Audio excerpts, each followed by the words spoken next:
Thanks everyone for coming.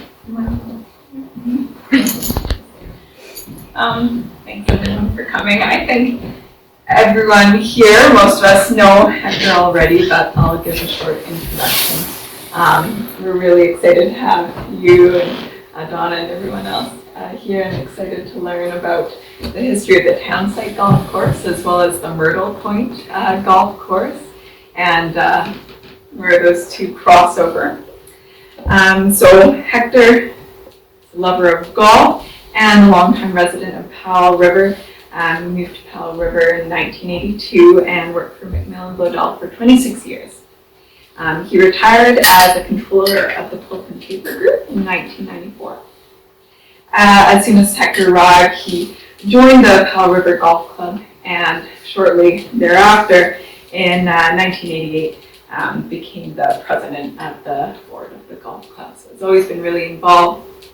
And in those years when he was president, he was involved in the creation of the Myrtle Point Golf Course, which we have today. Very community-minded. Hector's been on multiple other boards and committees and contributing a lot to this region. Hector still loves to golf, I'm told, but also has devoted a lot of time into writing a really fabulous book that is full of great historical images and notes about interesting characters in golfing, local golfing history. That's the cover here, and I think Donna is going to be selling some after the talk. All of the proceeds of the book sale go to the Myrtle Golf Club's junior club. So that is almost my final note. If you do need to go to the washroom, it's just out the sign door there. And I will let you begin without further ado. Thank you, Eva. Thanks for inviting me. And thank you for coming. I'm assuming that most of the people here would be interested in the early history more than really the golf aspect of it. So I'll probably go a little bit more on that than the later years. It's a pleasure to be here, and I wanted to start with just reading something from the book, which some of you may have already read, but it gives you an idea of how this came about, that there was a golf course. Could you speak up just a little bit? Okay. You're talking down and Okay. I can't hear you. All right. This is a quote from Curly Woodward, who at age 13 in 1921 got involved in this way. In the summer of 1921, Dr. Andrew Henderson and Mrs. John McIntyre got the idea they should take their golf clubs down to the football field in the area where number 5 and 6 paper machine rooms were built later. They teed up and hit the golf balls south toward the barnyard where the company of horses grazed. The grass in some places was waist high. Retrieving the balls was quite a problem, and the doc decided he needed a caddy. I happened to be passing the area, and he asked if I would mind going out about 150 yards and watch where the balls fell. He decided to change his direction after finding that the balls were landing in the tall grass of the barnyard and a high proportion could not be found. He decided to hit the balls east against the built-up bank, which was held up by the baseball field. Part of the material that held up the field was made of raffia bags which had contained sulfur from Japan. When I reached into the bank to pluck out the balls with my hands, I got covered with sulfur powder and was reduced to a sneezing individual with tear-filled eyes and streaming nose. The old doc said to Mrs. McIntyre, "You know, Janet, this is a hell of a solution. We have to start a hollow for a regular golf course." And believe it or not, Powell River did get a 6-hole golf course within 2 years. So That's, Dr. Henderson is given credit for being the instigator behind the creation of the golf course. And a bit more of the early history. Is this going to work?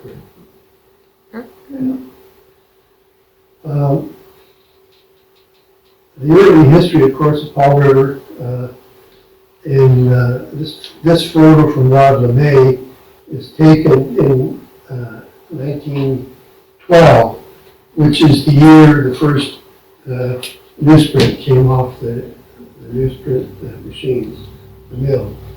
Now it shows a train, which is usually a logging train. This is a load of people being taken from the lumber camp, which was the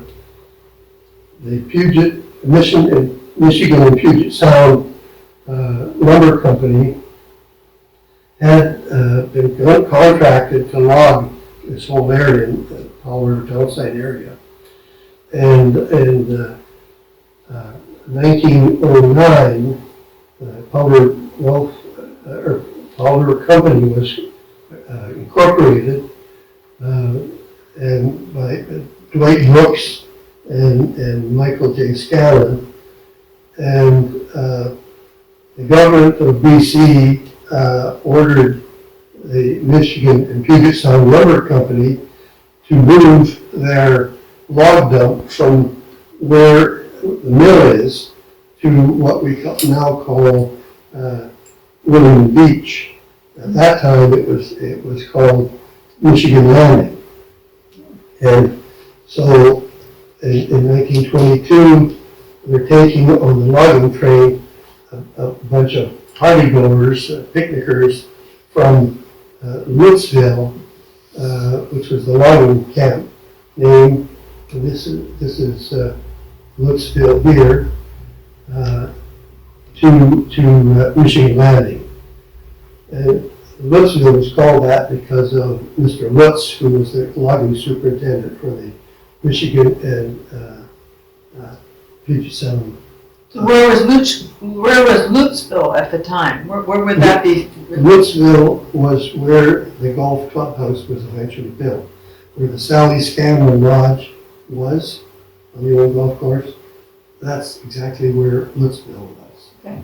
But you can see it's all timbered still at that point in time, so not really suitable for your golf course at that stage.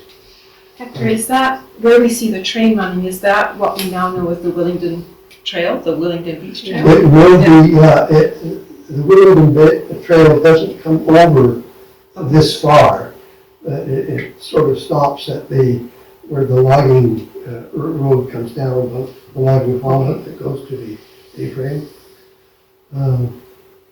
But that's, the railway ran from Powell River town site through the forest to Willingdon Beach. And now it's the Willingdon Beach Trail. So where the picture that you're showing us now is basically where the water treatment center is, right? Well, it's a little farther south, the water treatment. Okay. I'll show you a map later, Okay. of course. I have 122 pictures. Even if I spend a minute on each one, it's going to take us over an hour and 20 minutes to go through this. So I'm torn between answering questions as I'm showing it or answering questions at the end. This is early, and the history is fascinating. It's how the whole thing came about, and the company acquiring 134,000 acres of land, which became Lot 450. And because they owned all of the land, anything that was going to be done, like the town site homes and everything else, the theater, the churches, everything was on company land. And so the company was really providing land for everything that happened in the community at that time. In 1922, so 10 years after the first paper came off the paper machines, the boom men got the idea that there should be a golf course in Powell River, well, as instigated by Dr. Henderson. So they put up a notice on the notice board. They made a club and a ball, which they had by the nose, that there was going to be a meeting. So in November of 22, 50 men and ladies attended the first meeting, and Dr. Andrew Henderson was the first president, and Robin Bell Irving was the vice president. Robin Bell Irving was the resident engineer for the Powell River Company, and T.B. Medford was the first secretary and treasurer of the club. And he was also a company employee, and he was the editor of the Digester. And the Digester had 19 reporters reporting to him. The Powell River Digester was the first newspaper in Powell River. It was published once a month, and it published from 1922 to 1965, with a 6-year interruption during the Depression in the 30s. But they had a lot of coverage with that many reporters, and they reported on absolutely everything that happened in the community. They were the only newspaper for the first 6 years.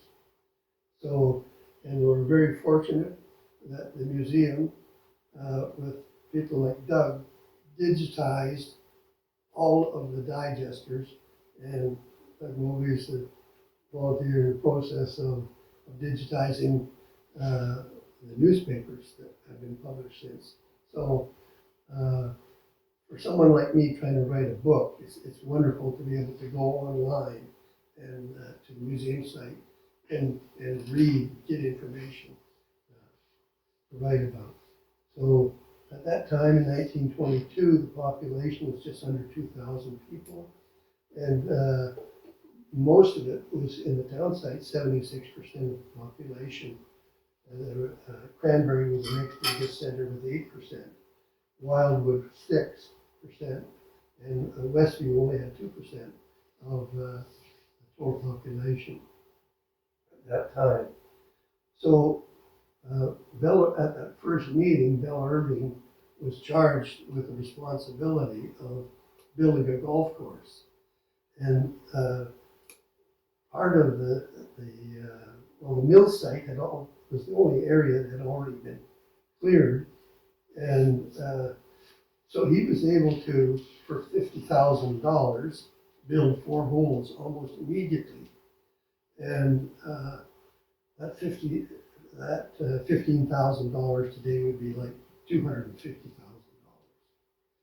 So he built 4 golf holes immediately. But I like this photo because it shows a number of things. It shows how close the golf course was to the mill.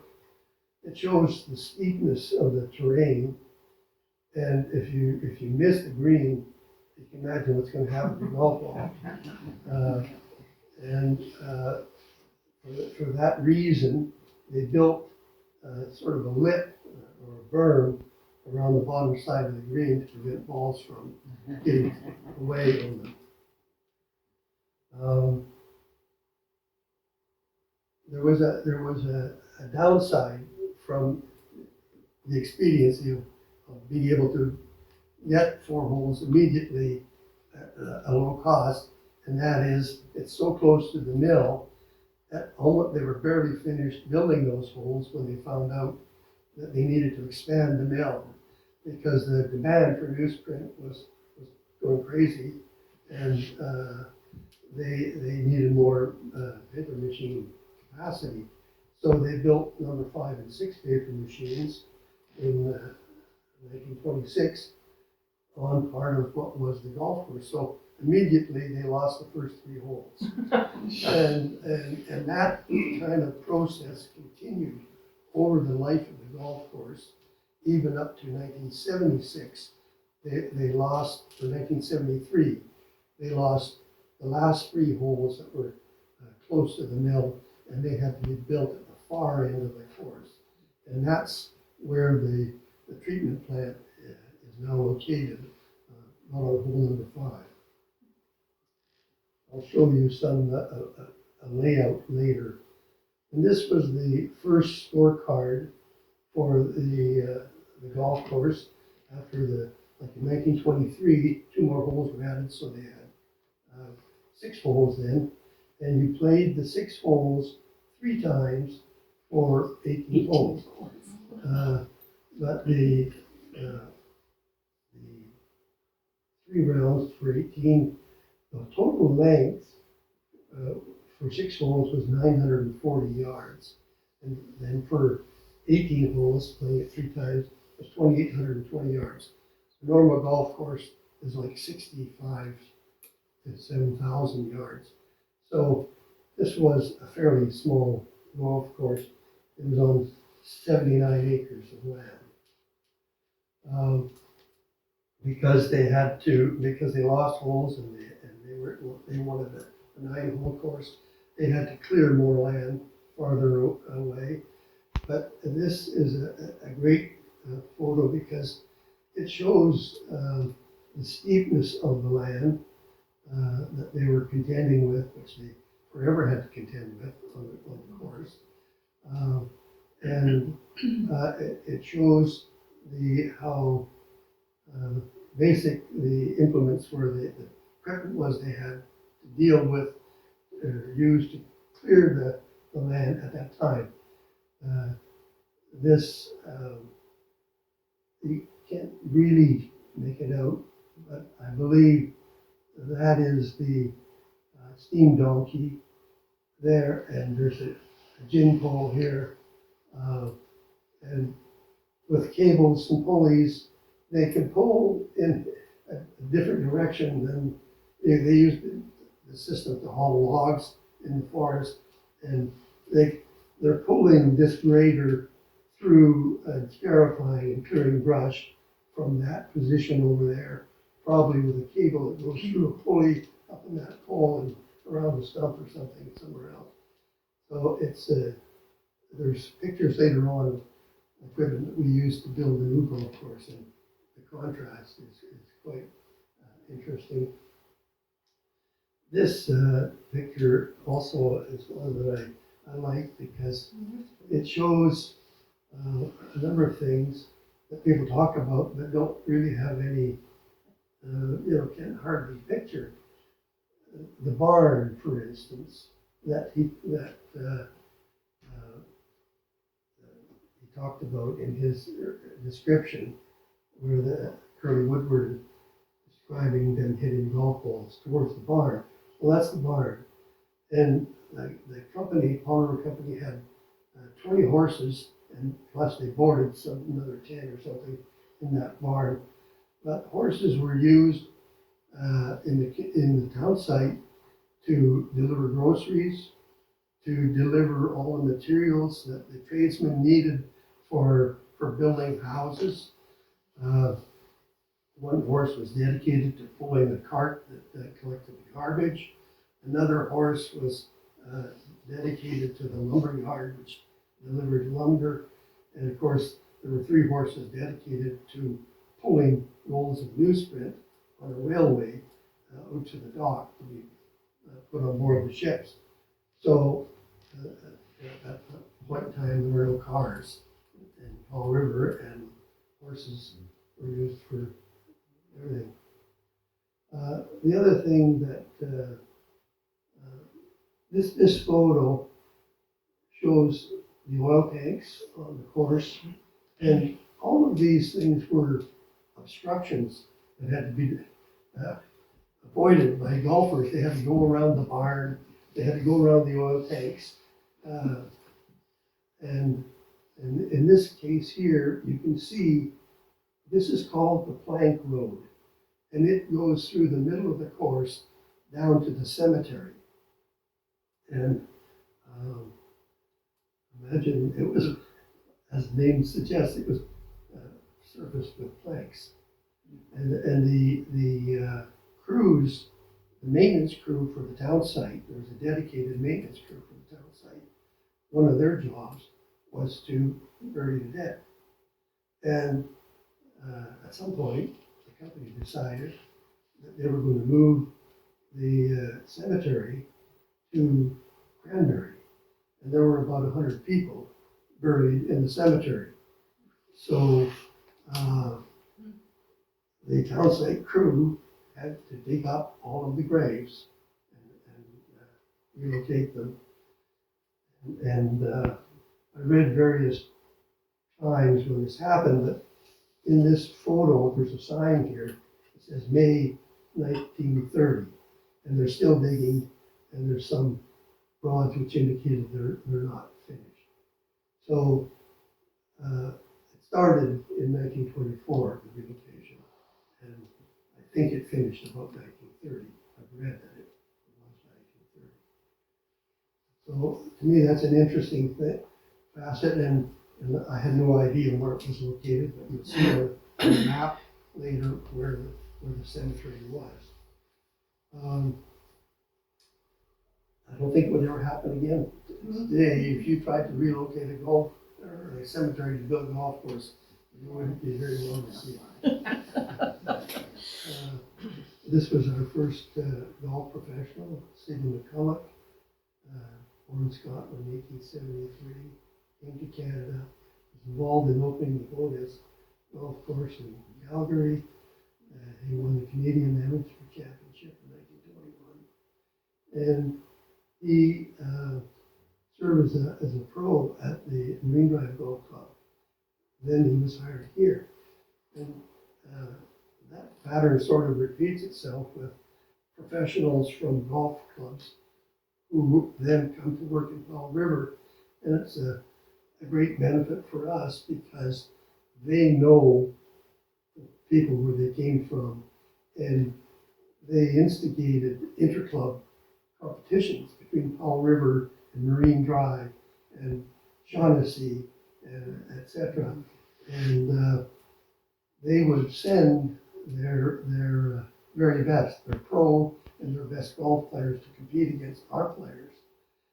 But because our players were used to playing on a course that was side hill, they had a distinct advantage because they knew if they wanted the ball in the middle, they had to hit it up to the left and it should roll down to the middle.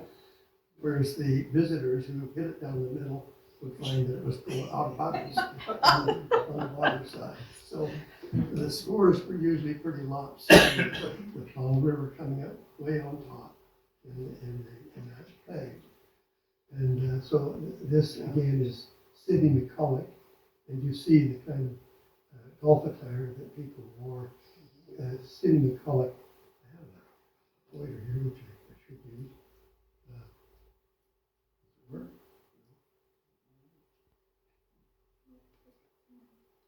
Oh, there it is. So that's Sidney McCulloch,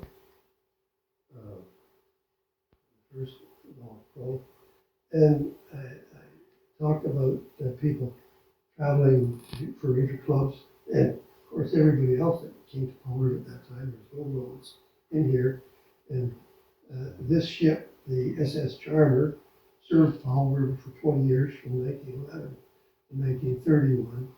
It was replaced by the Princess Mary, the CPR, which did another 20 or so years after that.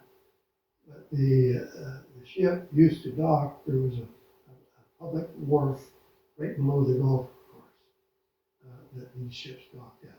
And that'll show up on a map that's coming up. So in 1925, a number of golfers, 10 golfers from Powell River, went over on the Charmer to Union Bay on Vancouver Island, and then were transported to Qualicum Beach for the very first Upper Island golf competition. And they call it the Upper Island competition, but it was obviously open to people in Victoria too, because some of the competitors were from Victoria. And then people returned on the company yacht that went over to pick them up. And Mrs. John McIntyre, Janet McIntyre, who used to hit balls in the football field with Dr. Henderson, won the ladies' championship, defeating a member from Uplands by 3 strokes, and it took another 70 years before a lady from Powell River won the champion of champions out on Vancouver Island. And you read about her in the book. Elaine McLean is her name. She was Elaine Halford before she married.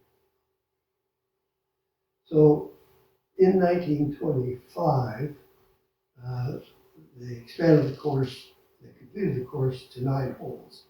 And it was pretty rudimentary. There was grass on some of the holes. And because they wanted to now start cutting the greens, they wanted to buy more, and they wanted to hire a greenskeeper. They had a greenskeeper, but he was on the mill payroll, and he only worked for a certain number of months a year. But they wanted to hire an additional greenskeeper. So to justify the increased expense in the purchase of the mower, they increased the dues to $12 a year for men and $8 a year for women and $5 for juniors. And they doubled the green fee for visitors to 50 cents a day from 25. And they doubled the entry fee to $5. So it was pretty cheap. And the reason it was so cheap is the company basically provided everything. The company had provided the land, the company paid for building the golf course, the company even bought clubs for the members, but you could only have one. And at that time, 6 clubs was a full bag. Today it's 14. But they said that one member had just 2 clubs, an iron and a putter, and one of the early members said he did just as well as the rest of us. So it was a different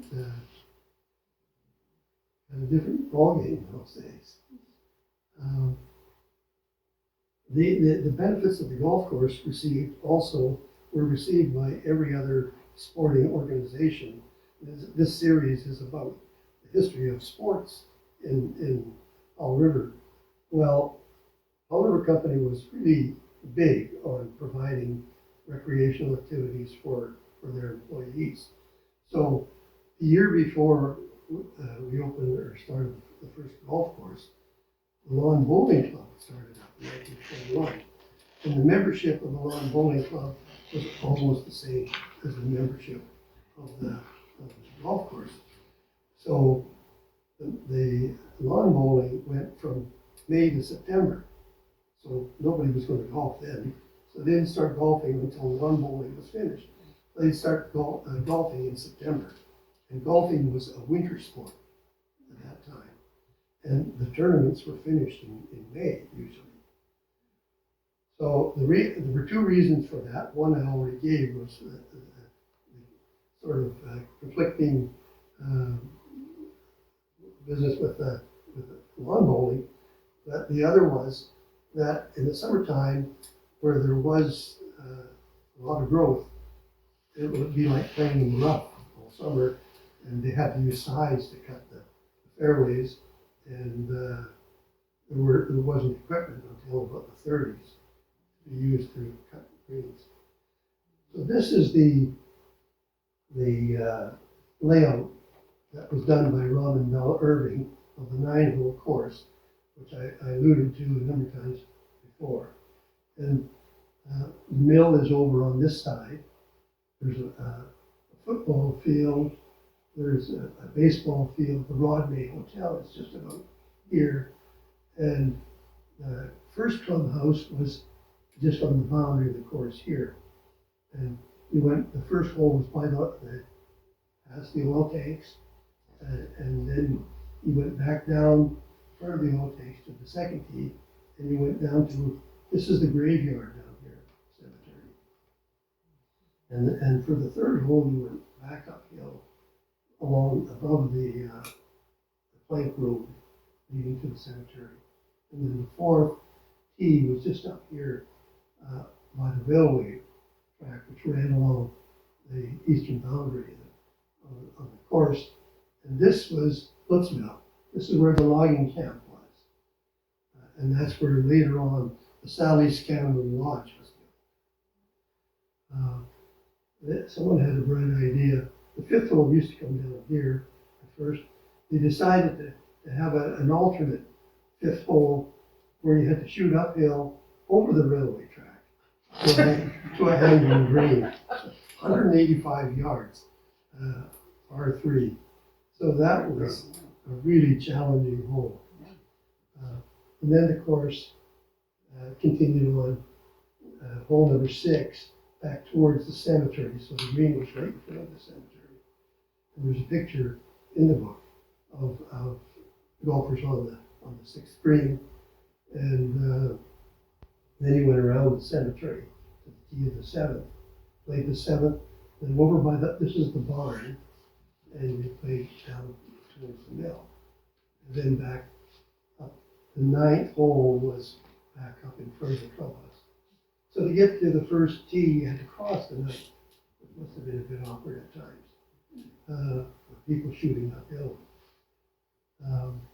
And then, of course, the football field and some of these holes were just used to build a 5 and 6 paper machine, and so on. Later on, as the mill progressed, the footprint got bigger and bigger, but it always traveled in a southerly direction, eating up more and more of the golf course.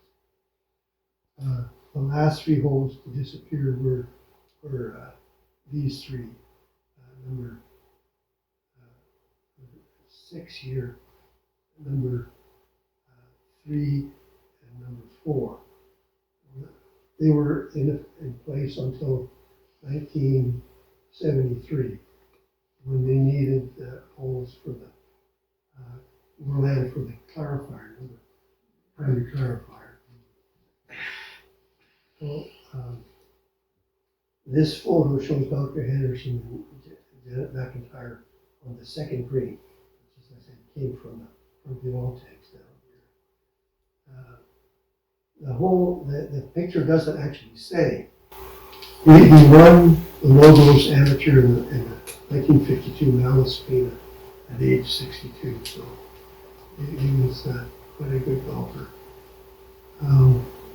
And we created the Peacock Trophy in his name. This is the next pro, Morris Boxall, who was really a good golfer. He had 12 holes in one, and 4 of them here in Powell River. He had come to us from England, arrived in 1924. He was very keen on having a strong junior program, so he started to develop a junior program for Powell River. He built a training center for indoor training during the winter months. And that's him doing some of the pointers here. This is kind of hit and miss, I think. Anyways, he's on the right over here.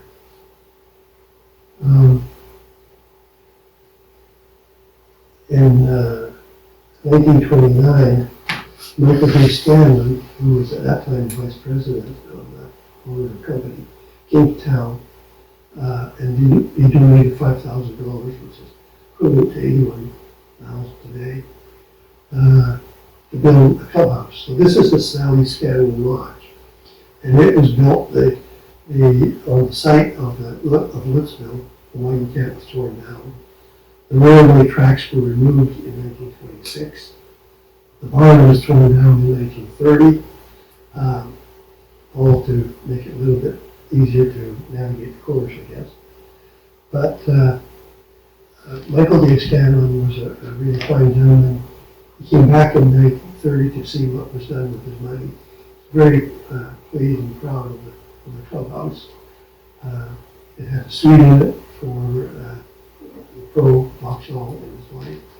This is the interior of the clubhouse. It was designed by John McIntyre, the architect for the town site homes. Whitehall, the Bank of Montreal building, quite a number of buildings designed by John McIntyre. So it's a classy building. Hunter is pictured on the right. He's one of the juniors that was developed by this pro and the next one. And they accomplished some great things in British Columbia. They put Powell River on the map. BC Juniors champion in 1938 and Seniors champion in 1990. And he was on the BC Seniors team for quite a number of years, as you can see. I mentioned the interclubs that we used to have. This is an interclub against Shaughnessy. And one of the things I like about this photo is the golfers a little bit from the back at that time. It's kind of interesting. But the caddies, look how the caddies are dressed with shirt and tie and suit. And they were paid 25 cents if they were lucky to caddy for a round.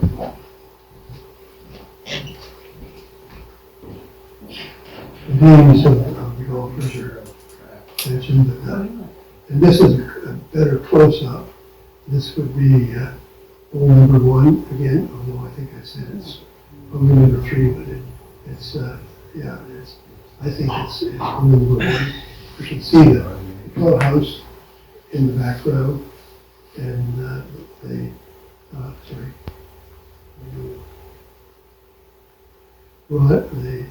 Whitehall and the Rodney Hotel. And you know, the Rodney Hotel, we used to watch ball games that were going on in the ball field directly below here. And then the football field was sort of in behind where the ball tanks are.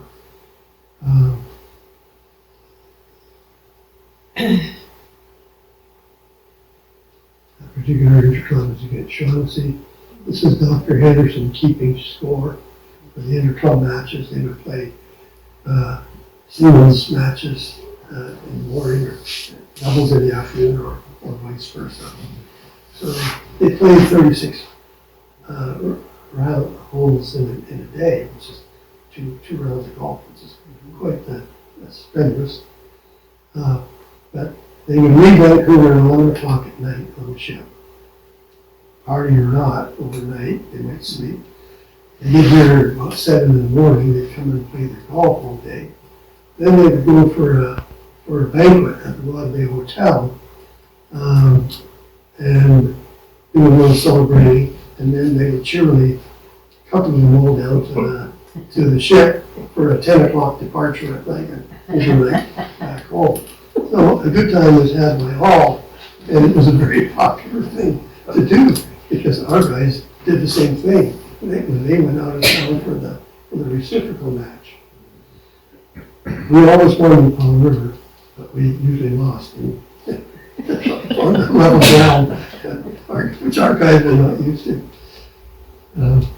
This shows some of the ladies and how they're dressed. This is Ellery, their partner, who just won competition.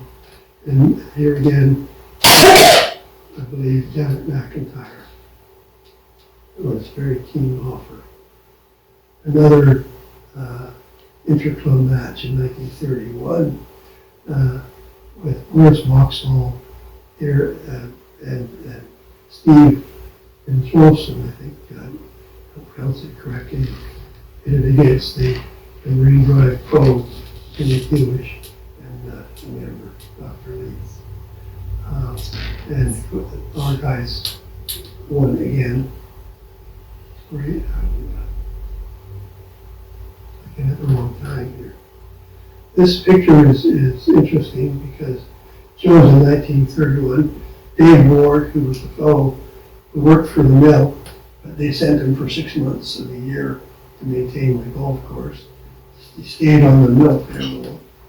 And this is the early equipment that we had. An old used case tractor and a set of gang mowers. So that's what we had to cut the grass with for the whole course. This happens to be the practice facility, but you can see how if you want to level ground, you had to cut and fill. It had to be, things were terraced, but most of the land was sloped. And later on we'll see more winter equipment. This was the junior club in 1936. This same photo appeared in Vancouver Sun in 1937. I was given this photo by Mark Murray, and his dad is sitting in second from the left in the back row, and he was one of the promising young juniors that was being developed. This is the next pro, Ernie Tate, sitting in the middle, and he took that, what had been started and built on it to form a very strong junior club, and some very good junior golf players came out of this, and put Powell River on the golf map. And here are 4 of the golfers who did very well in British Columbia competition.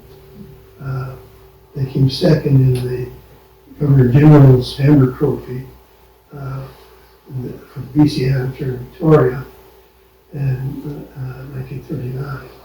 We led her up to Oak Bay, who were the home team at Oak Bay. And I mentioned golf was a winter sport, and for reasons being that it conflicted with lawn mowing. You did try to do it in the summer, and but you couldn't cut the grass. This was later on. This was a bit of a lark, where they're shoveling snow on the first tee, and they're going to drive golf balls. And this photo is hangs on the wall in the rec complex, and I took a picture to show the golf course. It's unfortunate that this pen is not colored. This is the golf course as it was in 1950, and Sally Stanley Lodge sits about here. First hole is down here, so there's still those 3 holes I mentioned that are north of the clubhouse, and other holes have been built to the south. In 1973, the company wanted this land for the clarifier, so they built 3 more holes further south at a cost of $160,000 to the company, which would be like $1 million today. But this picture also shows the townsite homes above the golf course, shows the burning grounds, the log pond, and that, and doesn't quite get in the ships. I think I maybe had to cut it down a little bit to size, but it's not a clear picture, but it gives a good idea of the location. In 1950, after the war, during the war, things really died down because a lot of our young people joined the military, went over to fight in the Second World War. So the golf club languished, and then they needed to rebuild it after the war.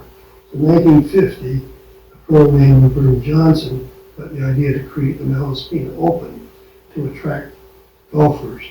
And I think 3 pros did come up for it, and one of them was Stan Leonard, who was well known in golf circuits in Canada. He had done very well in competition, and he story about that first year, a competition is in the book, but he lost to our local pro in the last hole.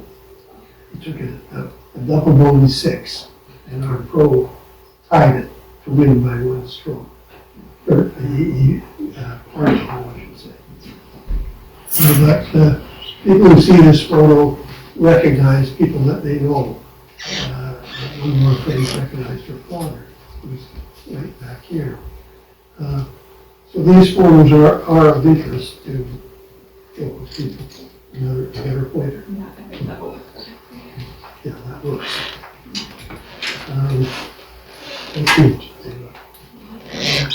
So in this one, you can see in 1950, Stan Leonard putting, and pretty good gallery, watching, man in the background. Who's Stan? And this is probably the 4th green, which is just down below the clubhouse. Stan Leonard came back in 1952 to win the tournament. He said after the 1950, you have a good course, you have a good pro, he says, you have great golfers, and you won't have any trouble getting golf professionals back. Play the course, but you might have trouble getting them to leave.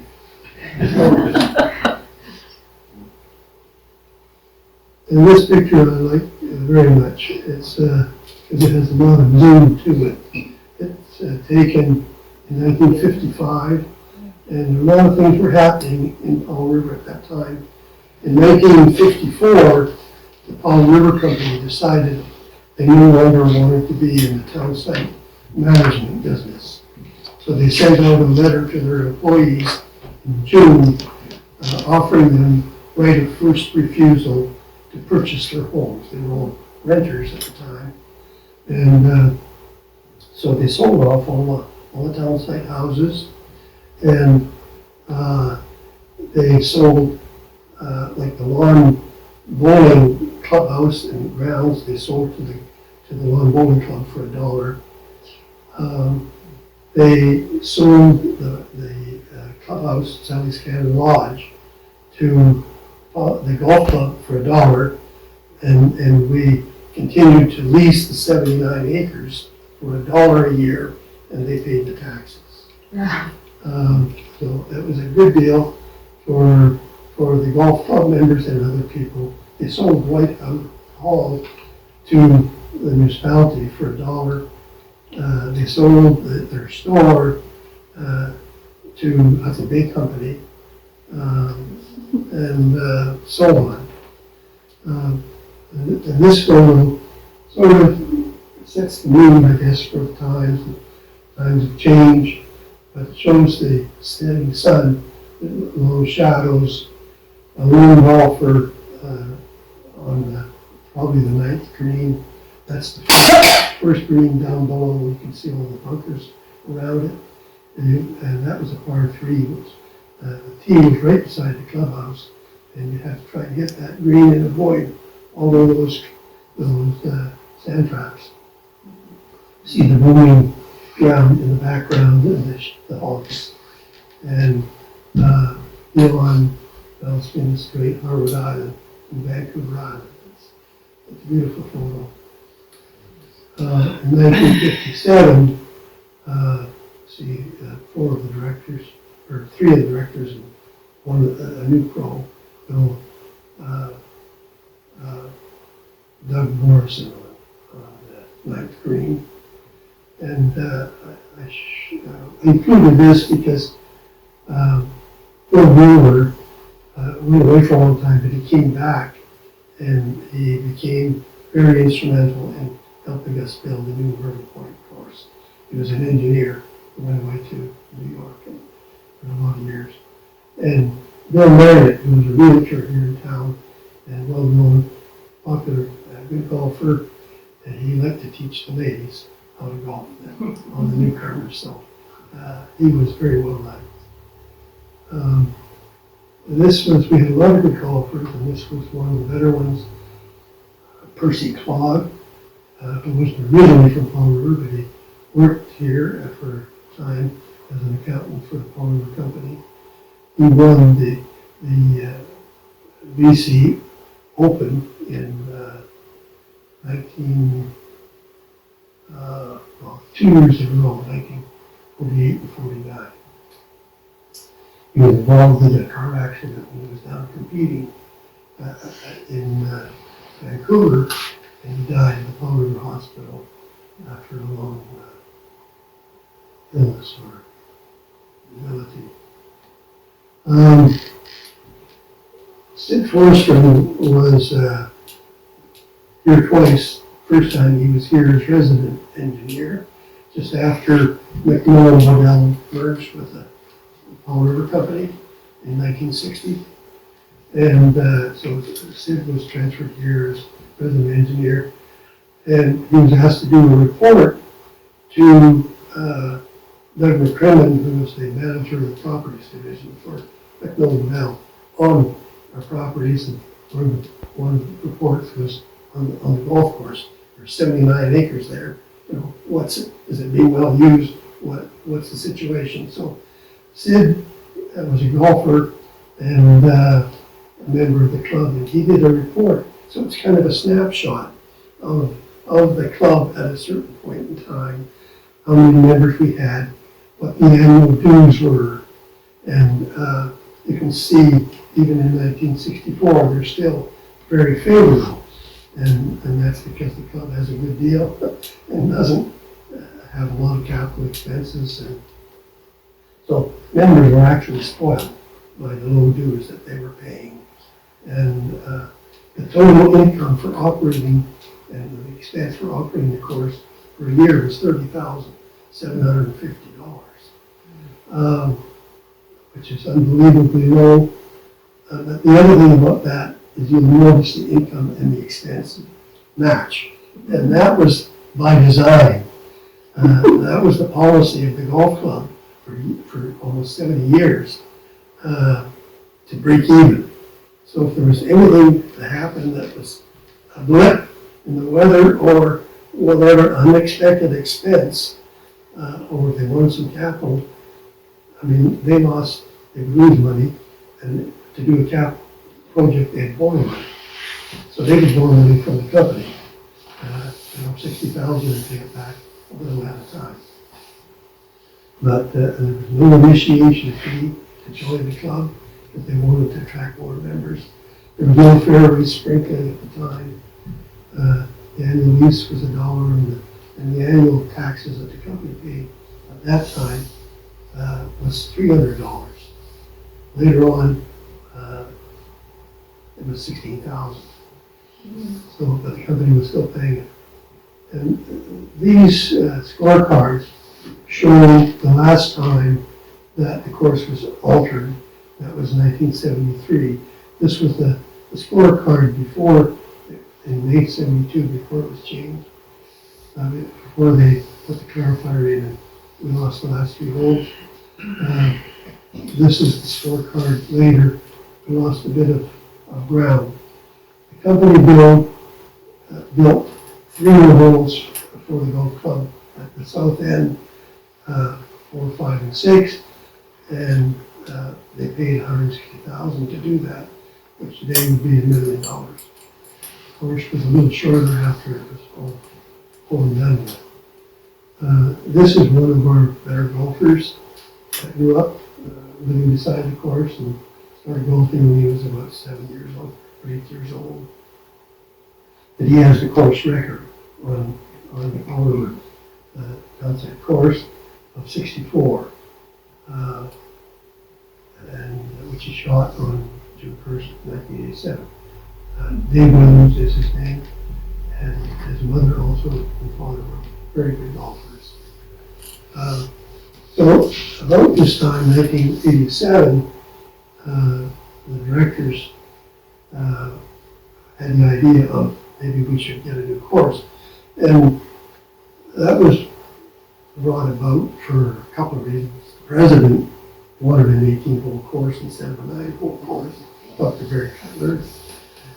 The company, it was the time when a lot of downsizing was happening, company was trying to be more competitive, and it looked like they were going to build number 12 paper machine. We were trying to get that for the community, and if we were going to build number 12 paper machine, it was going to happen on the golf course. So we were going to lose our golf course, so we thought it was a perfect opportunity, and the community as a whole was trying to do something to be less dependent on the mill. So it was trying to establish a retirement industry in the community, and it was trying to get more tourism for the community.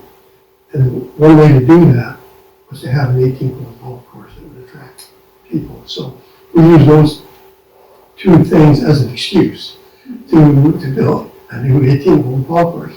There was only one problem. Well, there was more than one problem. We didn't have any land, we didn't have any money, we didn't have any know-how. So nobody on the board had ever been involved in the golf course before.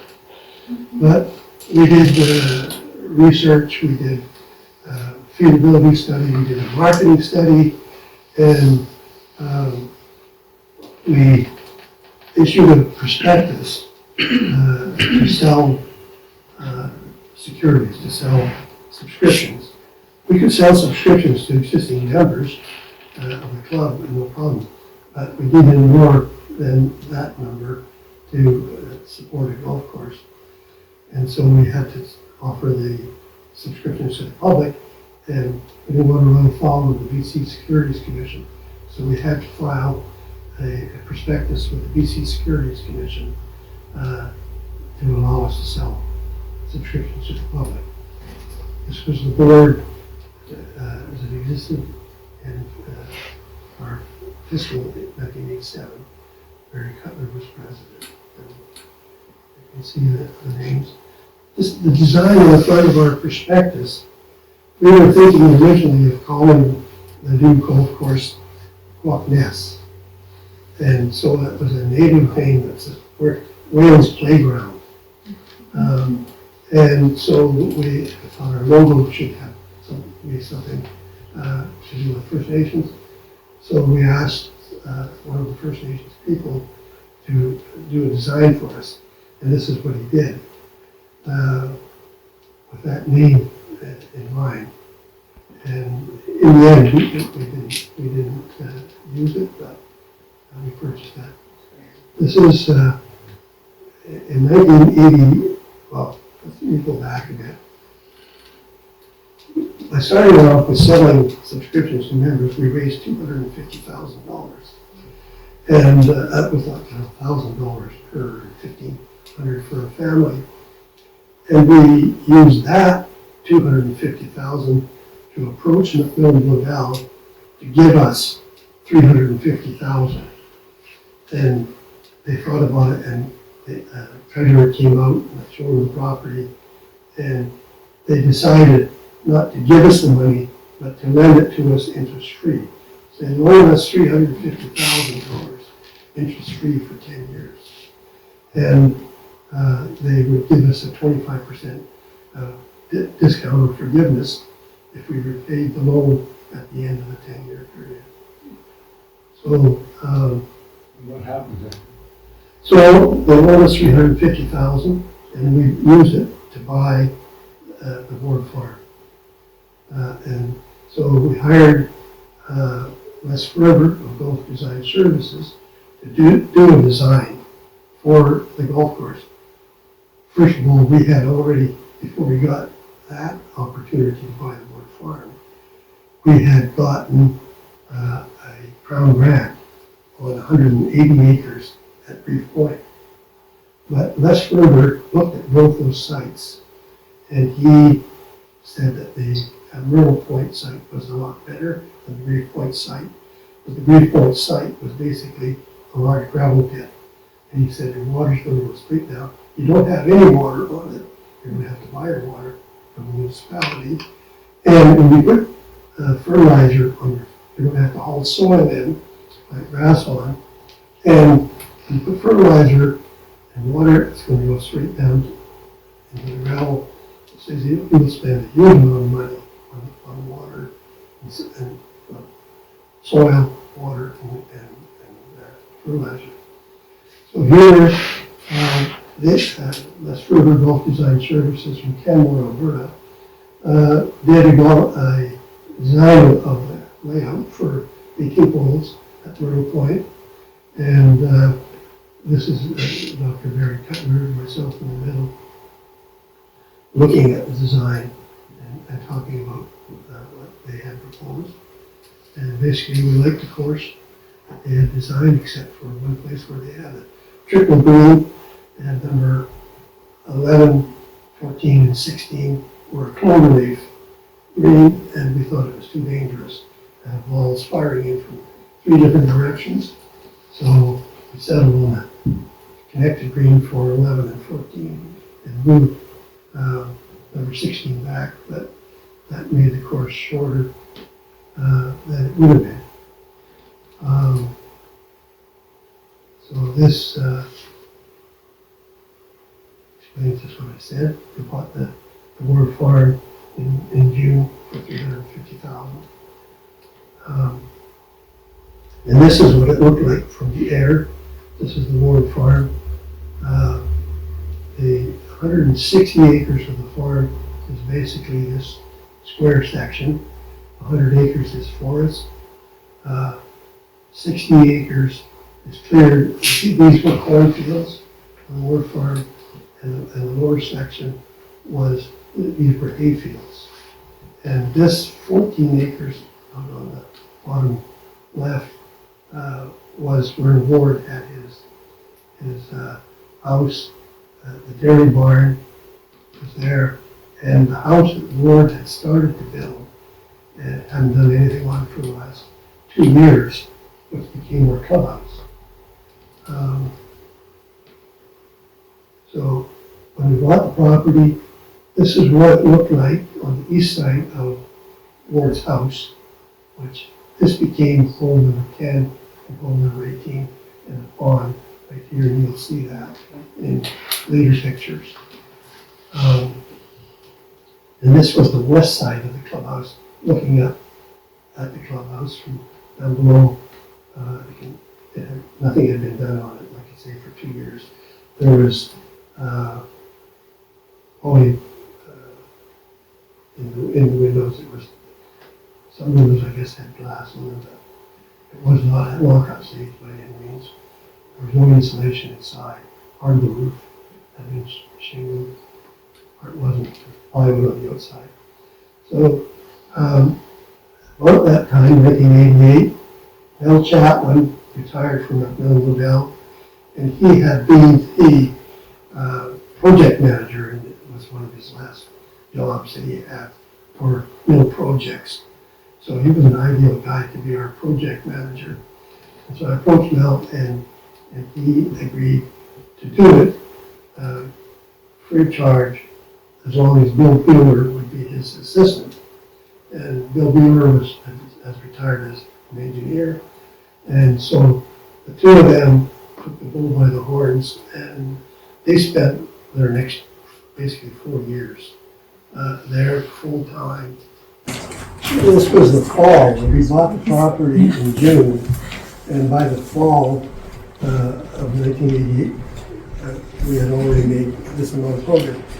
The logging company had been hired to do the clearing of the fairways, and we took out 225 truckloads of logs worth $239,000 for property that we paid $350,000 for. So that was part of where the money came from. That. And I mentioned the equipment that was being used earlier and compared with equipment that's used 7 years later. A couple of contractors hired to, and the directors, the golf club was the general contractor. Even though we had no experience, we became the general contractors, and we hired subcontractors to do the various phases and stages of clearing and logging and putting in watering systems, sprinkler systems, and digging ponds and all the rest of it. We had good guidance from the golf design people, GDS, and with an engineer as a volunteer project manager. He was doing calculations on the volume of soil that needed to be excavated to create the ponds that was required to build the greens, tees, and bunkers in mounds. So that was a scientific approach to engineering, but it was also an artistic approach because the ponds had to be located where they were going to create an aesthetically pleasing obstacle for the golfers. Effective.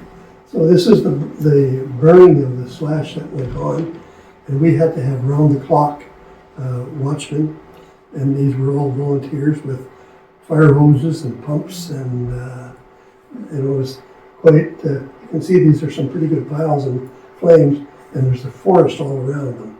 So that had to be very carefully done. This is Mel Chatwin doing elevations, which he did thousands of them, to say where should we put the drainage ditches and where should we, how's the water going to be taken off the course into the ponds and etc. So there's every foot of every fairway had to be measured for elevation and so proper so the water would go where you wanted. And we actually relocated the stream. Dayton Creek runs through from the east side of the course all the way through the middle of the course, empties out on the west. And we relocated it from the front of number 14 green. This is number 14 fairway. Tees are way up there, and he's standing about where the green is. We had to relocate it extreme to the bottom side of 14 and 11 greens.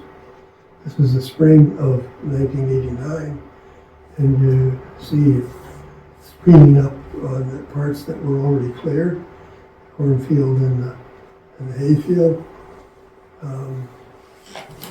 You can see in this photo, this is the north side of the property. This is the west side, number 1 fairway.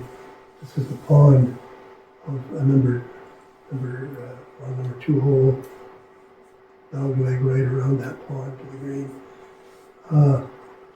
When we logged this, you saw the earlier picture from the air where it was all forest, 100 acres of forest. When we cleared this, these trees that had been in there supported their neighbors, and without that support, a lot of these trees blew down.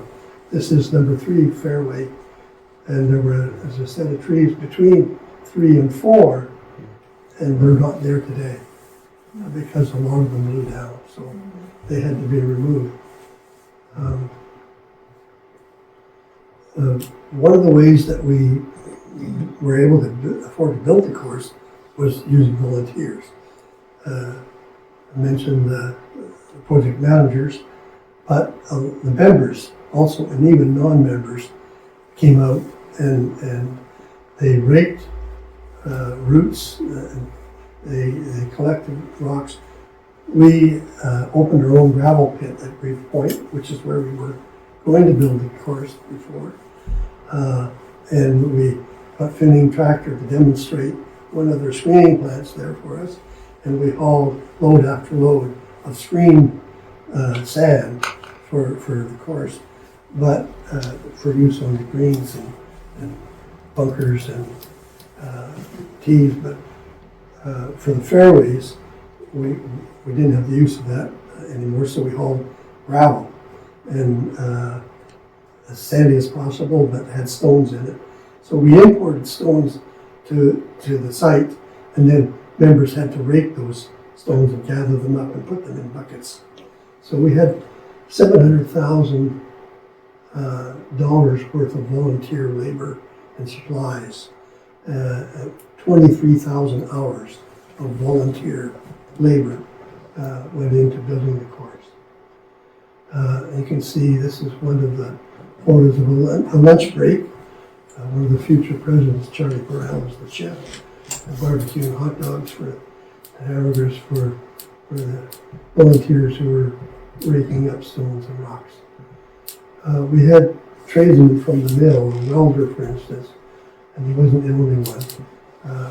Welding pipe that had been donated to us by the mill, and that stainless steel pipe that had been a surplus or had been pulled out of use from transporting pulp from one location to another in the mill. And so it was stainless steel because the pulp was quite corrosive. So we're probably the only golf course in British Columbia that has stainless steel culverts in one of the course. This is one of our members, Rich Halford, who is operating this tractor with a tiller behind to till the fairways. We had teams for each fairway, a captain and volunteers for each fairway. This is Ray Poff, the first person we hired. We had greenskeepers from the old course that came over to the new course, Alex Young Jr.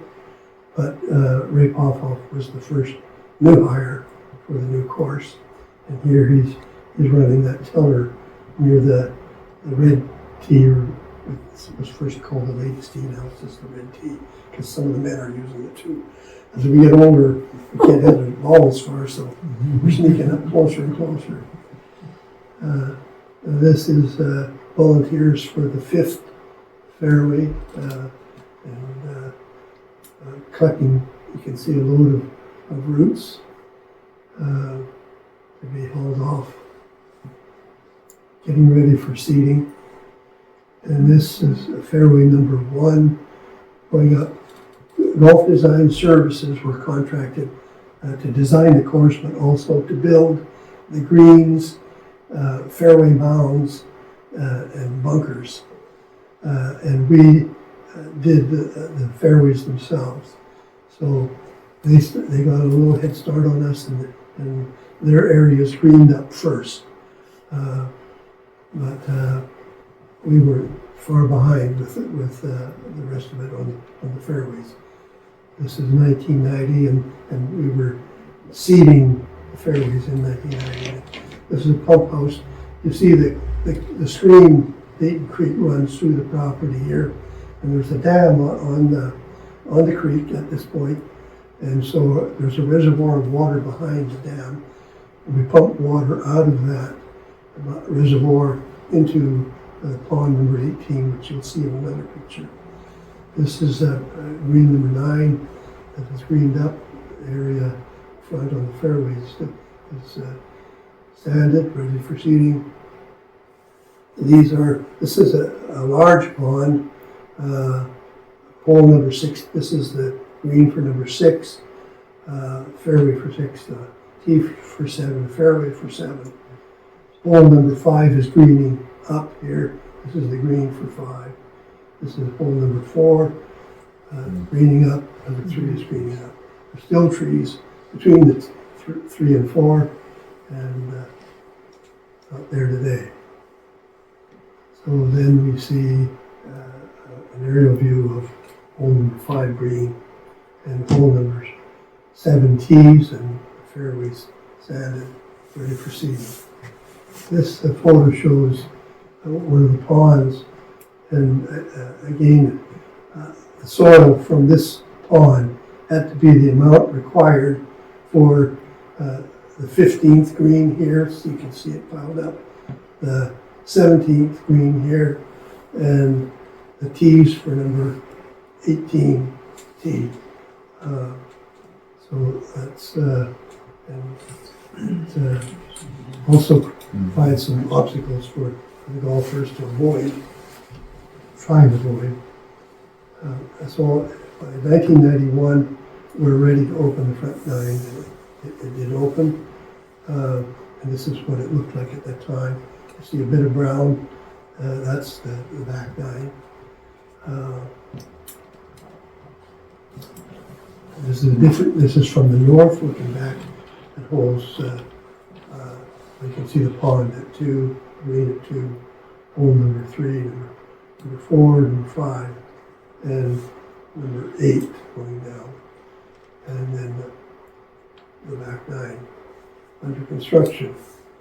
We had to be very careful how we managed funds. And this slide shows the capital that we raised year by year and the capital that we spent. And the idea was not to spend any more money than we actually had. I didn't want to get into any trouble. So by the end of 1991, when we finished the front 9, we had raised $3,168,000 and we'd spent $3,170,000. The forecast to the total project was capital raise of $3,364,000 and spending of $3,335,000. Plus we put 21 into a sinking fund to repay the debentures. So the total course with a value of $700,000 worth of volunteer labor and materials was roughly a $4 million course, which today would be close to $10 million. And we started with 36,000, so that was quite a task. And this is where we got the money from. We earned $726,000. The members kicked in $651,000. And members also loaned another $256,000 in debentures. McNeil Liddell put in the $350,000 we used to buy the land. And the government from the lotteries, GoBC, gave us $1 million. And there were wage grants available at the time because of the economic downturn that happened in '88. They were trying to do things there were so many people that went on to unemployment insurance. They wanted to get them off of unemployment and employed. So they gave grants to hire people. So we hired people to do some of the work that we were doing. And we collected another $205,000 in labor grants. One of them was a tourism grant because they wanted more tourism in BC. One way to get it was build a golf course and have people going around staying in hotels and whatnot. So on opening day for members, it was June 15, 1991. Klaus is looking a lot better than it did when we purchased the property 3 years earlier. And we had an opening just for members. This was the board of directors that year at the time of the opening. Mel Chapman and Bill Bueller are there. Barry Cutler is there. I won't. The names of the other people are in the book if you have the book or want to know. And then we had a official public opening day in June, on June 29th. And for that, we did it up a little bit more. RCMP, Honor Guard, this is the board of directors and with speeches and ribbons and whatnot. And make some presentations. And this is someone from the law firm who gave us a lot of pro bono help with the prospectus and with the debentures. We had like a 50-page legal document to be able to sell debentures, which we did through Canada Trust. So people could actually take money from their RRSP, buy a debenture in Myrtle Point Golf Club at 10.5%, and get their T5 slip every year for interest income, and it was all done very officially with the expert help of a law firm of the Davison Company in Vancouver, which they didn't charge us anything for. It was $20,000 worth of legal fees that we would have had to pay I don't think they realized at the time they made the offer exactly how much they were going to draw on their services. This is the Clansman Pipe Band who were there for making the grand entry. Opening day, this is Ray Popoff, Alex Young Jr., getting recognition for the condition of the course. And 4 of us that were closely involved, Bill Chapman, Bill Bueller, Barry Cutler, and I, on the first tee, and it was our first golf pro, Steve Ferguson. And as I mentioned, I'm the only one still alive, so that's partly why I'm the one that's up here. And then we opened the back 9 a year later, June 13th. 14th was a 2-day opening celebration. And we're standing on the 10th tee, ready to drive. And this is a view from the 10th green looking back at the clubhouse and the Comox Glacier behind on opening day. This is taken later with the 18th green. This was served as our front of our scorecard for a number of years. Clubhouse in the background. That's the scorecard. At that time, 1996, doing each hole the distance and par, etc. And the handicap. There's the same sort of view in 2022. This is Steve Ferguson, who was our first pro, and he was a great choice because he was a go-getter, a very hard worker. He was well-known, successful golf pro, and he was a promoter, so he promoted the golf course very well. He competed in competitions away from Powell River, and he brought members with him to compete. And so he put golf, Powell River golf back on the map in the golf club. Unfortunately, Cease died of cancer at the age of 67 in 2019. But before it was 2008, he was the Professional Golf Association Seniors Championship for BC that year. Golf pro.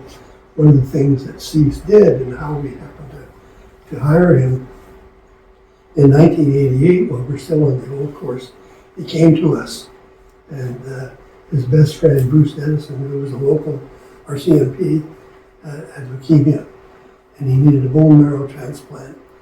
And there was, at that time, the Bone Marrow Society was just starting up in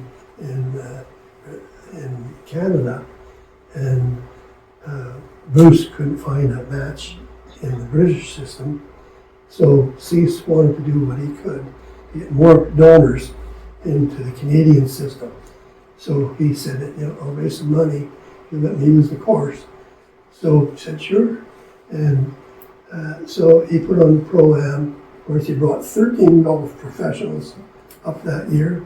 And then that tournament happened every year for the next 10 years in Powell River. 3 years on the old course and 7 years on the new Myrtle Point course. And we raised $85,000 for the Canadian bone marrow transplant. And Cease really, he did it up around.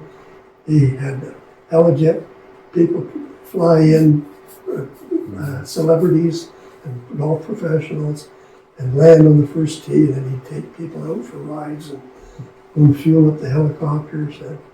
And he was a real promoter. He went away with lady members to play in the BCTA Pro Ladies Championship. They won at Ledgeview, 1993. There's Barry Henry, Gail Fennell, Nelson, Cease, winners, and one assistant pro, Dan Dupree, in 2000 did the same thing at Whistler. And Barry Henry is part of that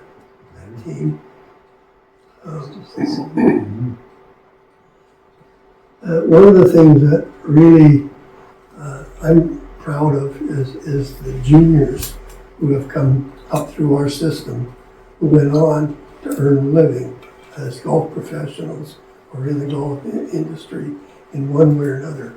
And I know of 11, and I've listed them here. And some of them, I mean, they had great careers. This Malcolm Tapp, he was the pro at Banff Springs from 49 to 88 when he retired. Dan Trevison, he was a pro at Squamish for 38 years. He started out as juniors in Powell River. And Doug Powell was his pro shop manager. He was from Powell River, Squamish, 38 years. And these young people, David Court, pro at Big Sky in Crown Isle. Unfortunately, he was killed in a car accident. Jared Seminoff, pro at Crown Isle. Now he's doing something for the BC Golf Association. Brian Coe, who's a pro at Mayfair Lakes now. He's been there for, I don't know, 6 years or 10 years. Kara Cosman, teaching pro at Marine Drive from Powell River. Josh Legg, who I just got a hold of a couple of days ago, so I added him on this chart. He's the assistant pro and retail manager at Point Grey Golf Club. And Kyle Taggart he worked for Ray Popoff. He's building golf courses all over the world, in England, Dubai, Vietnam. He's now building a golf community in Saudi Arabia, in the desert. And I've seen some photos. But amazing what some of our young people have done. This is Ken, Kyle's stepfather, who's a member of Powell River. Tyler DeSutti, turf care predator ranch, TPC grass, sawgrass in the U.S. And these are big courses where important USPGA events are held. Cabot Links and Cabot Cliffs, New Brunswick. Where's that? Where is that in the book? In New Brunswick. I know, but whereabouts? On the Gaspé Peninsula. Nova Scotia. I've got New. I think it's Nova Yeah, Scotia. Nova Scotia. Yeah, it's the Cabot Trail. I'm from Nova Scotia, Yeah, so sorry. I'm wondering what you're, That's where, all. It should be Nova Scotia. it's in the, Yeah. Yeah, it's in the.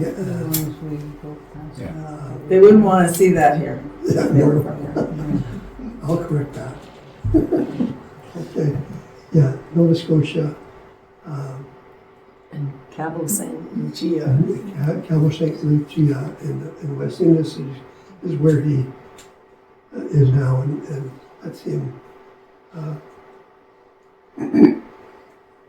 Other subjects covered in the book, which I won't bore you with, but wildlife on our golf course is something that is, well, better now than it was when it was forest. Yes, we occupied the forest, but they don't stop coming.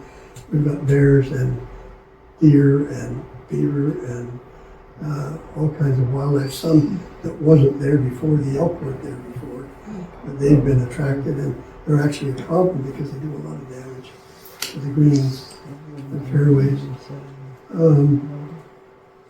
There's sections in the book on outstanding players, on our superintendents and our pros and our volunteers that do a lot of work still every Tuesday. They're equivalent to having 2 full-time staff on the course. The tournaments that have been hosted on the Myrtle Point course that we couldn't host on the old course. The BC juniors, the BC seniors, we've hosted lead-ups to the Canadian junior competitions. And this is and we have snapshots of all of the Myrtle Point in 2022, our centennial year, and we have lists of trophies, winners in all of the years, or most of the years that we could find, and pictures of the winners for 2022. So these were the ladies who won in 2022, the various trophies that are put up, and you can see some of them are pretty handsome trophies that come from the old course, actually, and have plaques on them engraved from 1924, 1926, so to the present. This one of the pictures from this year, which shows the 2022 Scottish Cup winners, Aaron Fitch on the left, and Bob Perry, and the sponsors are Mike Cameron on the right and his son Scott of Underwriters Insurance, and it was Mike's dad, Scotty Cameron, that started the Scottish Cup on the old course. And so the Scottish Cup is one of the cups that's just carried over from the old course to the new. I included this photo because it shows the work that the ladies do as volunteers in maintaining the flowers and some of the landscaping. And then in November 2022, we celebrated an anniversary dinner with a 100-year cake decorated by the manageress of our food and beverage department.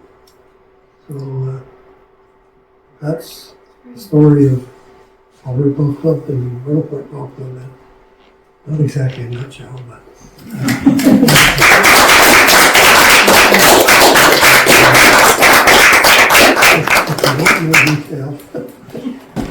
Who drove the first ball on that opening day? Was that you?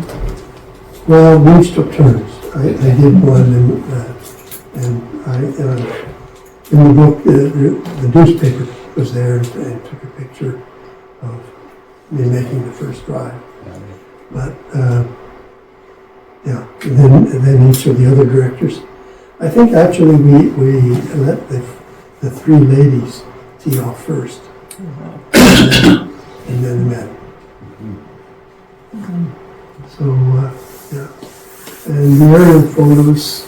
The photos came from a lot of different places. I'm grateful to the museum for the older photos that we have, but a lot of members had photos that I was able to take copies of and use, and then a lot of the aerial photos I had taken myself during the construction time.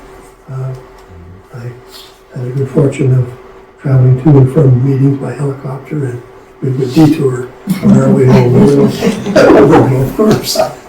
How long did you spend writing this book? I spent 3 winters writing it, and each winter was about 3 months or 6 months long. I started in more or less October, early October, and try and finish before the golf season and the gardening started in April. So I usually finish about the end of March. This year, winter lasted till July. I found out that when I thought I was through, I actually wasn't. I sent my manuscript electronically to the publisher and the book designer, and they had a lot of requirements for enhancement of photographs so that they were the proper. I will tell you, because I called on his services for some of the photos that didn't have a number of 300 dots per square inch. Had only 70 baby dots per square inch because I had scanned them into my computer, and I found out that a lot of pictures that I had used, I had to take pictures of the pictures that I'd used with my cell phone, which gave the required resolution. And so I'd only given some of those photos back, and I ended up having to recall them and take the picture. So there was a lot of back and forth with the publisher and, well, mostly both the book designer. Who published your book? Who published your book? It's a company, he has authored at least a half a dozen books. It's called Tusitala, and they're in Victoria. His name is Frank Wilson, the author of, and the owner of the publishing company. And his book designer is a fellow named Phil Robbie, who is retired, and he likes to do it. He gets a lot of pleasure out of it, but he works very hard at it. But he worked me very hard too. So, It's not easy to publish a book. yeah. So that was, I spent pretty well, from the time I thought it was finished in April. This photograph goes from the front to the back. Yeah, so it was, he was the one who. He was pretty skilled. Yeah, front Yeah. to the Very back. happy with my original. So he was the one who did that, the book designer. To take more photos. That's it. There's a lot more detail in the book, a lot more that I could have said, but it's, I'm sure they will wait for you.